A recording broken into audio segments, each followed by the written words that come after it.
Well, hello and welcome to Shutter Chats. I'm Jerry Puckett, and I am so happy that you are joining me this afternoon, morning, or evening, or even at night. To be able to sit down and stand up and join me for another Shutter Chats. It's been a pleasure doing these videos over the past couple of years. And I know I have been having issues with maybe getting videos out each week, but we are looking at getting things ramped up to a week or two, having videos out, or even the idea of possibly having 2 videos out a week. So I'm really excited about that. So I love photography. There's no doubt about that. I've been doing photography now for about 30 years. And time flies, because they say time flies when you're having fun. And I'll tell you, there's been nothing more fun than photography and videography. To me, they both work hand in hand. Um, I go back 30 years ago. I worked with some journalism photography, videography, um, did some work with some of the local television studios, producing programs, editing those programs, and just a lot of different things over the years. And I enjoy it. And I enjoy photography, making prints in the darkroom, taking photographs, and sometimes just anticipating when that decisive moment will happen. When we might run into something where we could take a photograph of something important and be there. And it was always that fun. But this morning I'm doing the video. It's morning here, and I've got my coffee, and I'll tell you, there's nothing like having a cup of coffee and reading a good book. And we all want to be inspired. And I know I do, because in photography, you've got to be inspired, I think, from time to time. Sometimes, even enjoying something, things get monotonous. They get boring. And so there's this whole idea that, that I need something to get me going again, get the creative juices flowing again. you know, I take photographs of the same things sometimes, I feel like, and it's like, then I look and I say, I took a photograph 3 years ago, and that building is no longer there. It's gone. Now I've got the photograph of a building in my city here where I live, and, here in Valparaiso, Indiana, I have a photograph of a building that's gone, or, a barn that's, in a much worse state of repairs than it was when I took the photographs. The roof is falling in now, but when I took the photograph, the roof was there. So I feel like sometimes, we're taking photographs in landscape or architecture, or street photography, but sometimes those are documenting type photographs. It's a record of the community. It's a record of of history for our community. So there's different aspects and ways we can look at this. And a lot of the work that I do is now mostly black and white. If it's film and color, I do a lot of digital. But I do still, from time to time, still work with doing slides. I love working with slides, Ektachrome, Provia, and Velvia. I love the Velvia films and the colors. But all of those types of films and emulsions, they all lend a different look. So you kind of have to pick what you want to use. But primarily, I do a lot of black and white, monochrome photography, film photography. And sometimes I just carry a Leica with me, and I'm just out with that Leica 3F, in fact, with a I throw on there the Elmar 50 lens. It's an older collapsible lens. Looks odd, looks ancient. It is ancient, but it does good work. And sometimes I take the Rollei 35. If I really want to go out and I plan to shoot pictures, and I'll go out with the Bronica 6x6 SQ, or the Rollei Rolleiflex 35 3.5, or the 2.8. So any of those TLRs. And then if I really get to where I want to do some landscape, and I'm feeling like Ansel Adams, then I'll go out with a 4x5 landscape, camera, the field camera, do that. But sometimes that's far and few between, because there's time in setting it up and everything, and you've got to really think about your compositions. And so sometimes I just want to just go out and take photographs. I don't want to be tied down to a tripod and and film holders and all of that type of stuff. So it just kind of depends on what I want to do with pictures. But sometimes that's good. That's just, get a compact camera, and take photographs. There's nothing wrong with that. That's great. It's wonderful. To be able to document your city or your town or where you live, or just take, nice photographs of things you want to take, photographs of, or even take photographs of family members and so forth. Just it's all documenting things. But we got to be, inspired sometimes. We need to be inspired, with, creating work. Some of us like to do the artistic, work. The landscape photographs. We want that photograph that's going to, make us famous one day. But we want to share it on Instagram. We want some likes. We want to put it on Facebook. And so we need, inspiration. And when I talk about inspiration, a lot of times go to art galleries and you see, work that's produced, and it gets you thinking. Sometimes, you look at the work that people do and you say, wow, what is that? That's so interesting. And then you find out that it was a very creative idea. They put some lights inside, outside of a cheese grater and photographed into the cheese grater or something. It's like, wow. It's like optical illusions, but it's creativity. And sometimes that's what you got to have. And I talk about, lighting. Well, we're going to do a video soon on lighting, because I think lighting is very important. When I first started in photography, in fact, when I was in training in school for photography, that was one thing they pressed, but I really didn't get it, because when I started in photography, I thought, wow, it's just take the photograph. Take the photograph. Just go down to the local pharmacy and grab a roll of Tri-X or Kodachrome or something, and take those photos. And I learned over time that lighting is so important. Ambient lighting, artificial lighting, natural lighting, and how we meter the light. And then another thing is perspective. If I move a certain way, I can show certain objects in the frame that are in the background, or I can move away and they're not in the background, or I can go, perspective. When you're doing a photograph, sometimes you say, oh, that telephone pole's in the back, I can't get that shot, and there's a tree I want, and there's, all this cool stuff.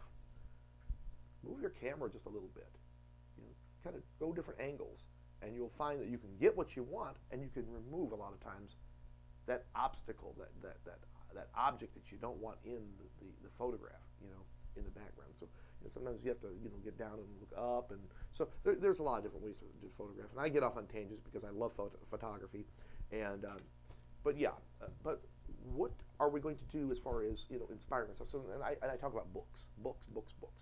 I'm a big book person. I don't have a ton of books because space is limiting sometimes, but I do have Ansel Adams, and Ansel Adams. I'm not sure if you know this, but he also did color work. I was really intrigued to find out that he did some color work.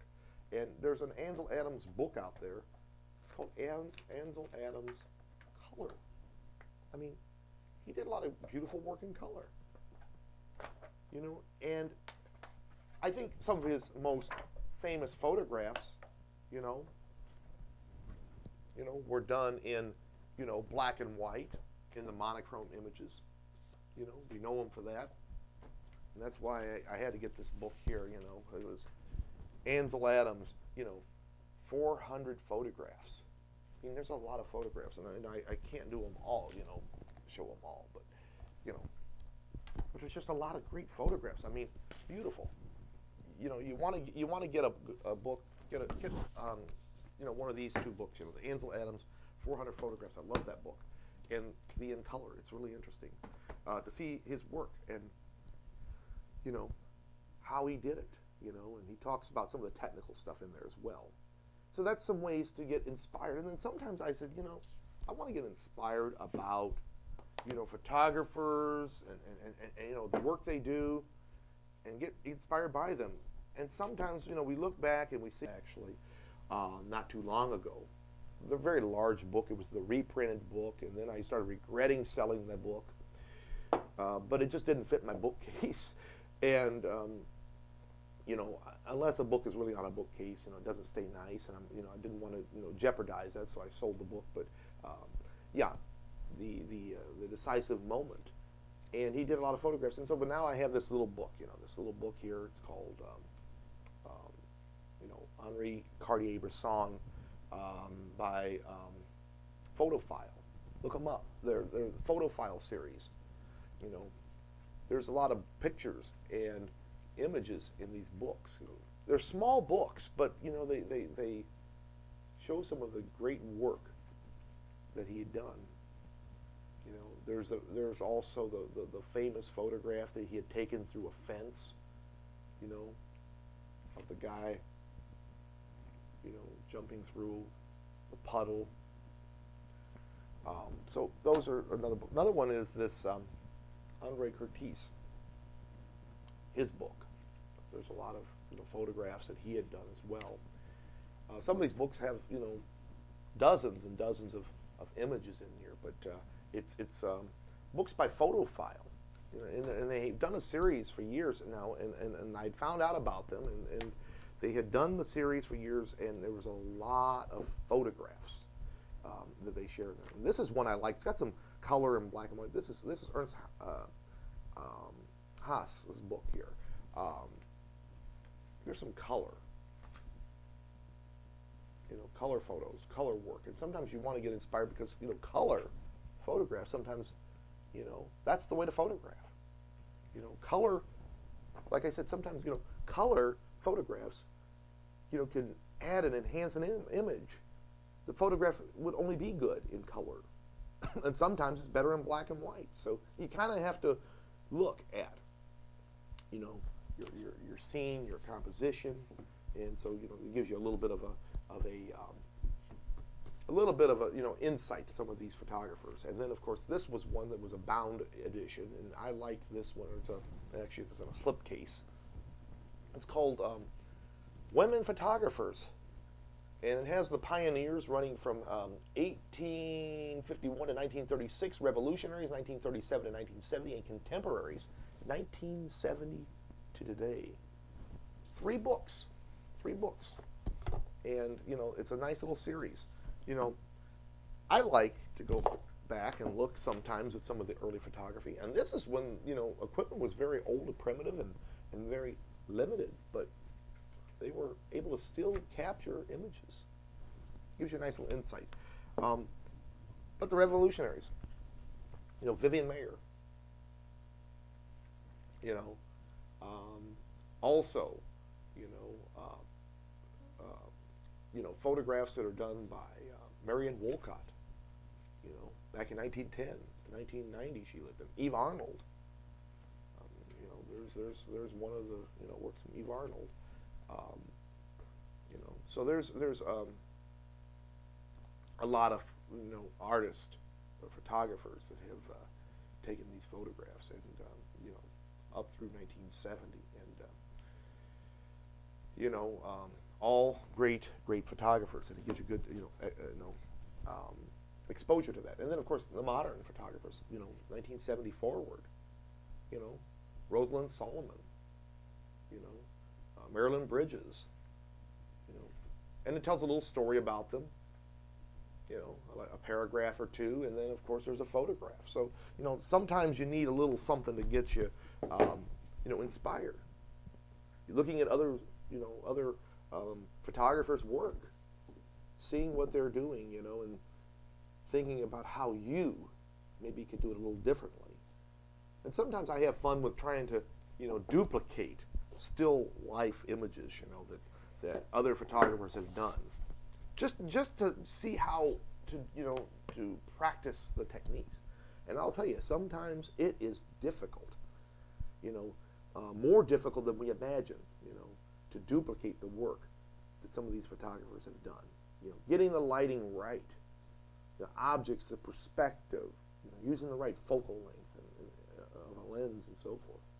There's just a lot of stuff to look at there, you know, and you know, sometimes they make it look so easy, but it's not as easy as it looks, and that's the whole magic of it, you know, and the creativity, you know, that's involved in producing the work. But check out these Photophile books, and they're not terribly expensive, and there's a lot to choose from, you know. And again, I'm not receiving any kind of, you know, compensation or anything, but I just like to share them because, you know, when I found out about these, I said, you know, they're really cool books, and they're small, And if you know somebody that's interested in photography, hey, just kind of, loan them one of these, and you know, they can take a look at it. They're not, like I said, not very expensive, um, and they're really good insight to some of the work. Just a good taste of the work that some of these photographers have done. And then, if you see something you really like in their work and you want to go further and you want to, maybe buy a larger coffee table edition or something more larger, in print, then there's always that option as well. But, really inspiration, that's what we need. And we need to keep inspired in order to photograph. And sometimes, I try to keep a little notepad or take my phone and type a note. If I see something that I'm just too busy, to photograph, or an idea comes to my mind, make a note. Make a note of that. And then later you can come back and you can photograph. You can actually work on that. So that's another way that you, as a photographer, can be inspired. Look at some of the work. Go to the galleries. Take in the work. I've known some people that will go into a gallery and they'll just kind of walk through. Okay. When I go into a gallery, I like to look at the work. I'm looking at the work. I'm thinking about the work. I'm thinking about the photographer and their vision and their eye for what they were seeing. And I'm also looking at different parts. I'm looking at the tonality, the contrast, the scene.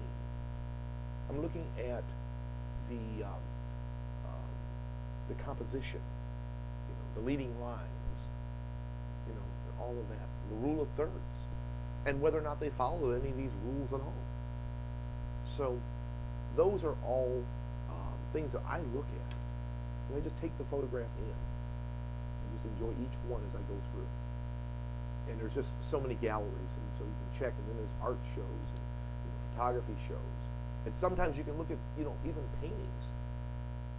You can get an idea of how you would photograph that same scene or a similar scene. So, inspiration. There's a lot of ways we can get it. And sometimes we think, we photographed everything in our town or everything in our city. There's not a lot to photograph here. And I would love to live on the West Coast where they have mountains and Yosemite National Park and to do that. But, we all don't have the opportunity. We can travel out there. We can visit. We can make photographs. But, when it's not in our own backyard even, sometimes we get discouraged because we don't have some of these very scenic places nearby. And you take what you have, and you can find beauty really in just about anything, any area, and you can make the most of that. You can hone in on it and photograph it. And sometimes even I've taken photographs of the same place, just a different angle, and it looks like a different place. You'd never guess that it was the same location. But I try to mix up my photography. Sometimes I'll go up to Chicago nearby and take photographs, or I'm out in Indianapolis or South Bend, or I'll go up in the northern part of Michigan and take photographs. Go up to South Haven, Michigan, on the west side, and they have some beautiful places, to take photographs. And sometimes you go down south, or I'm in Florida, down in those areas, and I'm taking photographs. And you think, well, I've taken these photographs so many times. I've taken so many photographs of palm trees, or I've taken so many photographs of oak trees. I've taken so many photographs of rivers and streams, hundreds and hundreds, thousands. What can I do different? I've taken pictures of oranges and apples and eggs and egg beaters and all of that, and think. Look at something in a different way, a different light. Sometimes we're just sitting somewhere, and something catches our eye. And honestly, I've had I've been sitting in places. Sometimes I'll go in and I don't have my actual film or digital camera body or any of that, and I see something I really want to photograph, and I don't want to lose the moment. There's the phone. The phone. You can still use your iPhone or your Android phone to photograph. You can take a photograph that may be a 12 megapixel or something. You can print from that. Maybe it won't print, to a super large size, but you'll still have the image. And that's the point. Sometimes we don't want to lose the image. No, I'm not going to photograph that. I don't have my camera. I can't photograph. Use the phone. Use your phone, and you can use the camera there to get the image. And that's why in my car, sometimes I'll just put a little compact camera or something in there. Something cheap that I can just, take a photograph because I want to do it on 35 millimeters. So, we don't want to make excuses when we see the opportunities. And sometimes you're just sitting at a table or you're just, out and about and something just catches your eye and you say, that would be a nice photograph. But we don't have our camera. So, we have a camera. We have a phone. We take a photograph of that. That'll work just fine. So being inspired, looking at books and going to art galleries and looking at others' work, going online and looking at Instagram, looking at websites. I love to look at websites, of photographers that share some of their work and their biographies, what they've done. It's just intriguing and just interesting, And someday maybe we'll all have that few photographs we really enjoy and we want to share, and we can be like Ansel and gain some fame. But anyways, thank you for joining me for this week's Shutter Chat. I really appreciate it. I know sometimes my episodes go on and on and on, but I really enjoy photography and I like talking about photography. And I'm going to try to keep it short and simple. I don't follow a huge script. I don't do that because I get off script. Sometimes I've taught college classes, and we like PowerPoints because it keeps us on target. And then we say, "Oh, professor, follow the follow the script." I get off on a tangent sometimes, but I really enjoy what I do, and I hope you do as well. And I trust that you do as well. Photography is a fun, very fun, hobby. You can also make it a serious business as well. But again, thanks for joining me. Next week we'll have another episode of Shutter Chats. Until then, later.